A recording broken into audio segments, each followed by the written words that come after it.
ہمارے سروں کے اوپر ہے، ان کے بعد میری اور آپ کی باری ہے۔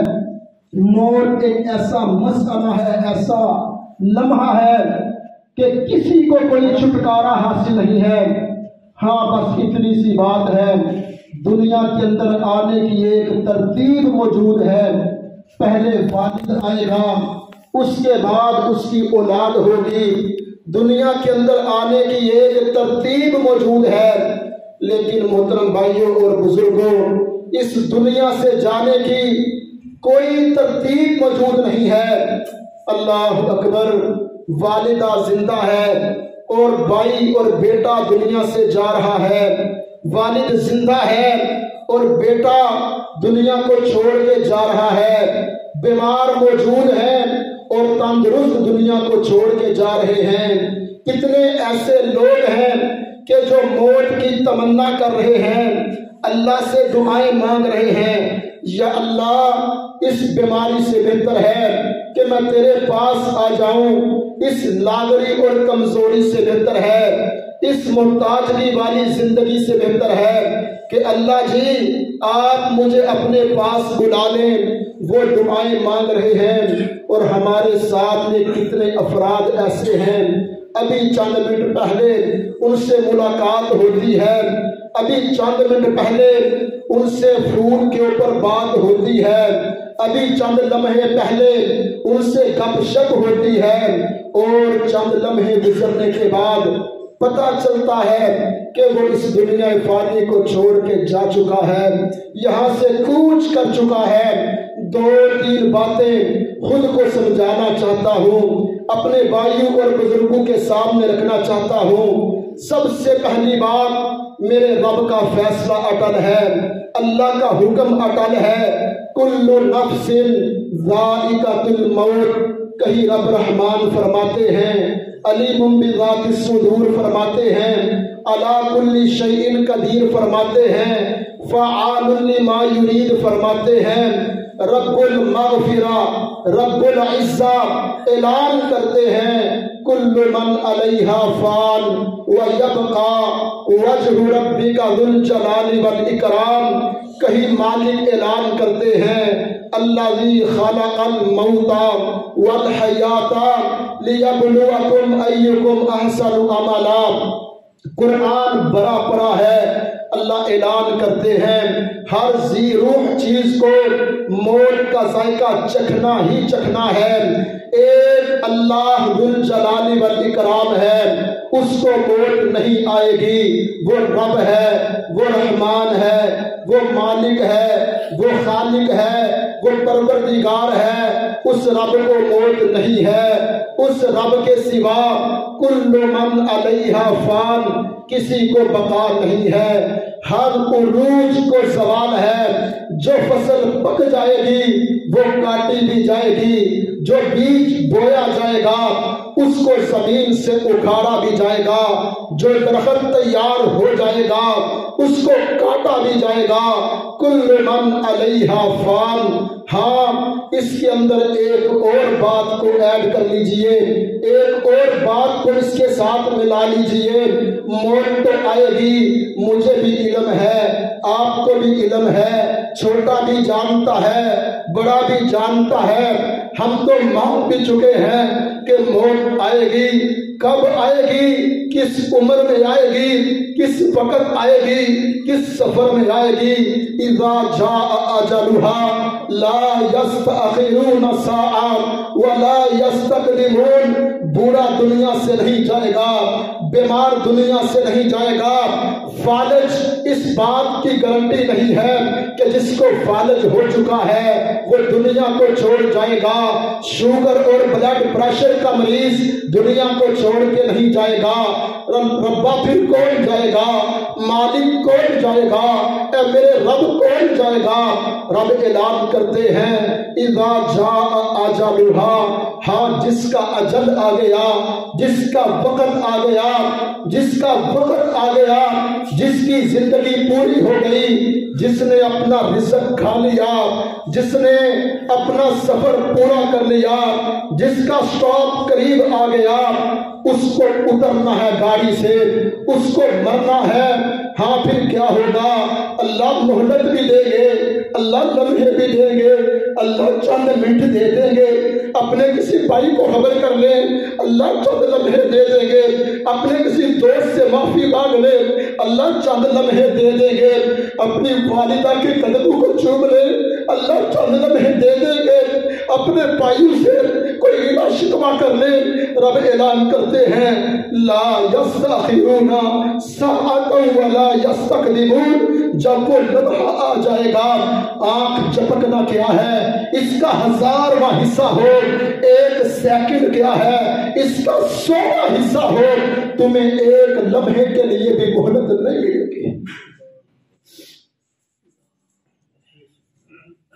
اللہ جی وقت مقرر ہے، موت تو گھر میں آئے گی نا، موت تو اپنی ماں کی گود میں آئے گی نا، موت تو اپنے بھائیوں کے سامنے آئے گی نا۔ رب کا قرآن اعلان کرتا ہے وَمَا تَدْرِي نَفْسٌ بِأَيِّ أَرْضٍ تَمُوتُ۔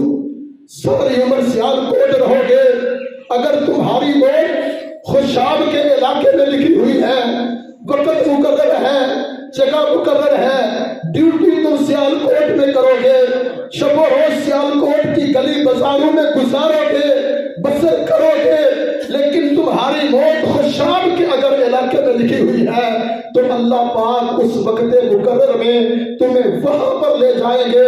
فرشتے بھی حیران ہوں گے، یا اللہ یہ تو کبھی ادھر آیا ہی نہیں ہے، یہ کیسے ادھر آئے گا؟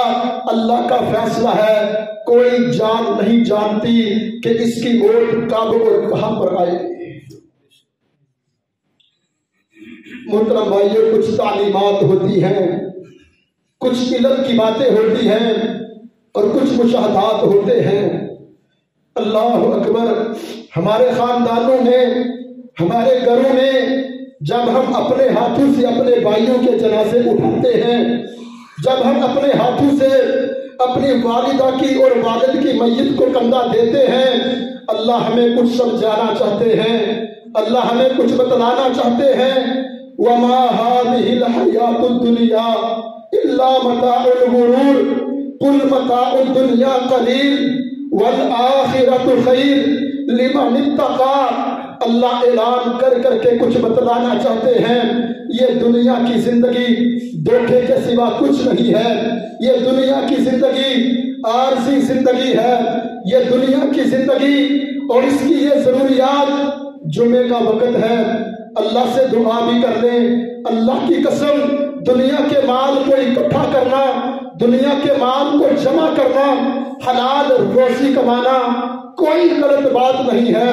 اللہ سے دعا کریں اللہ اس عارضی زندگی میں میرے سمیت آپ سب کو اور تمام یتیموں کو، تمام ان بیٹیوں کو جن کا باپ چلا گیا ہے، تمام ان معصوم بچوں کو جن کا باپ چھوڑ کے چلا گیا ہے، اللہ ان کو کسی چچا اور مامے کا بھی محتاج نہ کرے، اللہ دادا اور نانا کا بھی محتاج نہ کرے۔ اللہ سب کو پیار، محبت، امن، سکون والی زندگی عطا فرمائے۔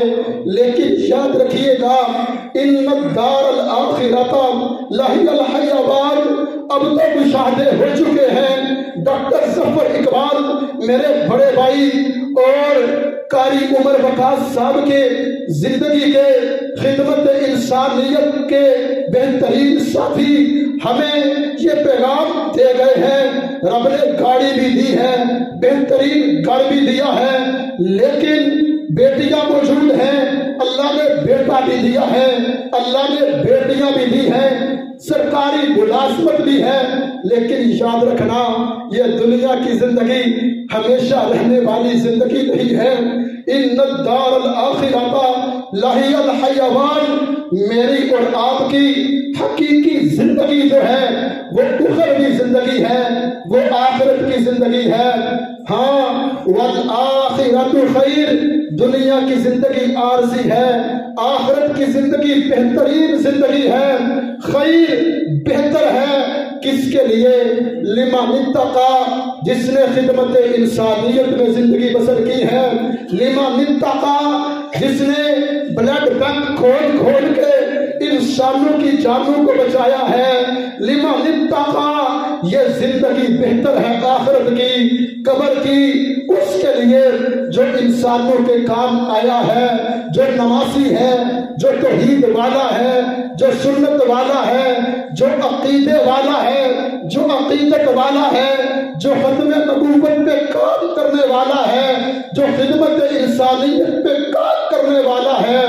اور محترم بھائیو، اللہ کی قسم یہ زندگی بڑی عارضی، بڑی مختصر زندگی ہے آخرت کے مقابلے میں، بلکہ آخرت کیا، جنت جہنم کیا، جو قیامت کا دن ہے اس کے مقابلے میں یہ 100 سالہ زندگی، یہ 90 سالہ زندگی، یہ 60 سالہ زندگی، اور اگر اپنے بھائی کا ذکر کروں یہ 44 سالہ زندگی، اللہ کی قسم بالکل عارضی زندگی ہے۔ آئے مل کے اپنی آخرت کی تیاری کریں، اور جو پیچھے وقت گزر چکا ہے ان لمحات میں ہونے والی غلطیاں ان کا ازالہ کریں، اپنے رب سے جڑ جائیے اور اپنے رب کو راضی کرنے کے لیے خدمت انسانیت میں لگ جائیے۔ اللہ کی قسم ایک وقت تھا، آپ میں سے اکثر میرے بڑے بھائی کو نہیں جانتے ہوں گے، لیکن ان کا وقت حافظ صاحب کے ساتھ گزرا۔ ایک وقت تھا ہمارے گھر کے اندر ایک جھگڑا ہوا کرتا تھا، ایک لڑائی ہوا کرتی تھی۔ کئی دفعہ میں حافظ قرآن ہونے کے باوجود، دین کا خادم ہونے کے باوجود اپنے بھائی سے لڑا کرتا تھا اور کہا کرتا تھا کہ بھائی جان آپ سرکاری ملازم ہیں، ڈیوٹی سے آتے ہیں، پھر کبھی بلڈ بینک کی باتیں، کبھی ویلفیئر کی باتیں، کبھی گاؤں کی باتیں، کبھی علاقے کی باتیں، سیاست آپ نہیں کرتے، شوق آپ کو ووٹوں کا کوئی نہیں ہے، اپنے بچوں کو وقت کیوں نہیں دیتے، ہمیں وقت کیوں نہیں دیتے، اپنے بچوں کو وقت دیا کریں، اپنے گھر میں بیٹھا کریں۔ آپ ادھر سے آتے ہیں تو ادھر چلے جاتے ہیں، جب آپ کو فون کریں میں نارووال، میں ظفروال، میں لاہور، میں فلاں جگہ، کافی دفعہ گھر کے اندر اس بات کے اوپر جھگڑا ہوتا تھا کہ آپ اپنے خاندان کو، اپنے گھر کو، اپنی فیملی کو، جوان بچیوں کو وقت نہیں دے رہے، اور وہ کہا کرتے تھے حافظ صاحب یہ کام آپ کے کرنے والے ہیں جو میں کر رہا ہوں، آپ مصلی میں بیٹھ کے کیا سمجھتے ہیں میں رب کا ولی بن چکا ہوں؟ اگر رب کا ولی بننا ہے تو باہر نکلو، انسانیت بلک رہی ہے، لوگ بھوکے مر رہے ہیں، لوگ پیاسے مر رہے ہیں۔ میں ایک طالب علم ہونے کے ساتھ ساتھ کپڑے کی شاپ کرتا ہوں، مجھے اکثر کہا کرتے تھے میں نے صبح سے لے کے شام تک آج 20 لوگوں کو فری میں دوائی دی ہے، تم بتاؤ کتنے لوگوں کو سوٹ فری میں تقسیم کیے ہیں۔ ہم اللہ کی قسم ان کی باتوں پہ ہنسا کرتے تھے، ان سے ملے شکوے کیا کرتے تھے، لیکن جب آج پچھلے جمعہ کی بات ہے، جب ہمارے کاکو نے سنا، جب ماں جی کا پہلا فون آیا تھا بیٹا تمہارے بھائی کو کچھ ہو گیا ہے، اللہ کی قسم اس جمعے سے لے کے آج تک ہمیں پتہ چلا ہے کہ رب